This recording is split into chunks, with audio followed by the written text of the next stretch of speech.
If you're serious about digital forensics, you've definitely heard of the CFCE.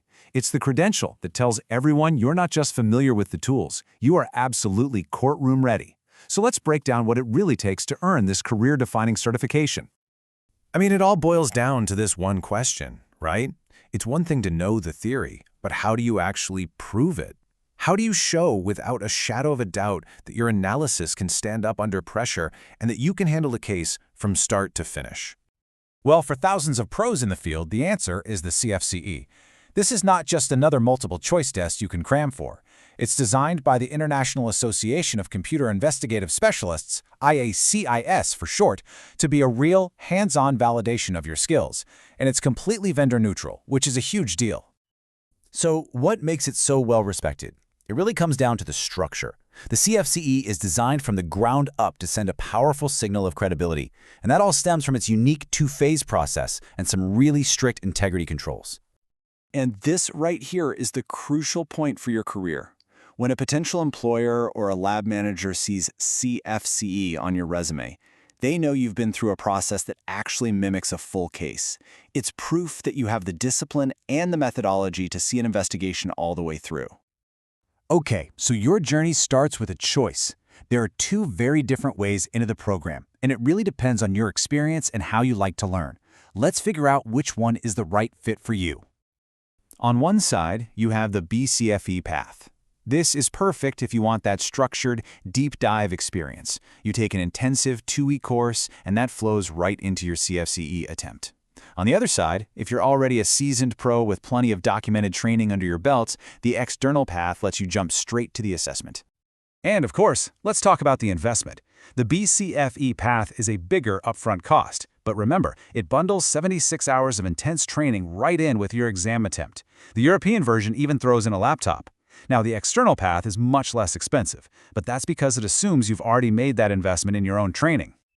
No matter which door you walk through, you end up right here, facing the core challenge of the CFCE. It's a two-phase gauntlet, and it's designed to test your skills under very different conditions. First up is the peer review. Think of this as a mentored apprenticeship. You get a coach who helps you understand the standards, but, and this is key, they're not there to give you the answers. Then, once you pass that, you move into the certification phase. The training wheels come off, the clock starts ticking, and it is all on you. In that first phase, you'll be tackling 4 distinct, hands-on problems. These are built to feel like actual mini-cases, forcing you to apply your skills in a bunch of different scenarios. And you get a generous but very firm 30 days for each one. This part isn't about speed. It's about being thorough, methodical, and having impeccable documentation. It's all about building the right habits.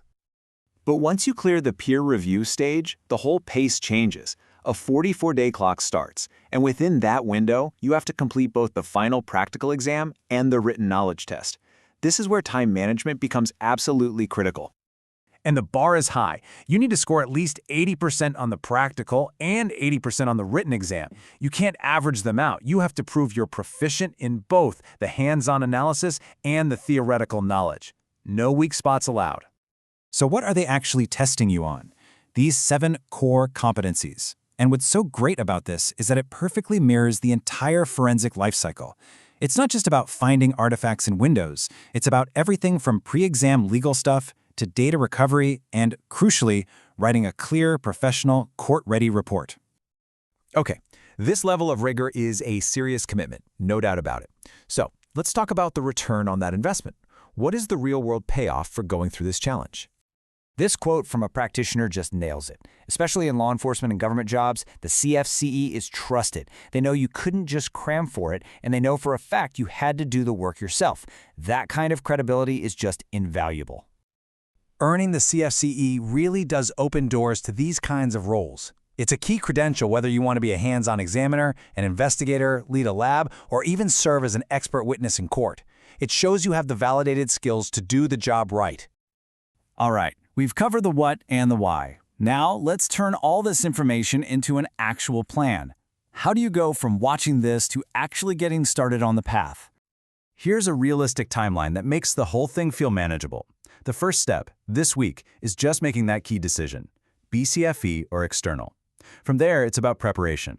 Get your lab set up, build a solid reporting template, and this is super important, run a couple of full mock practicals to get your workflow down before the real clock ever starts.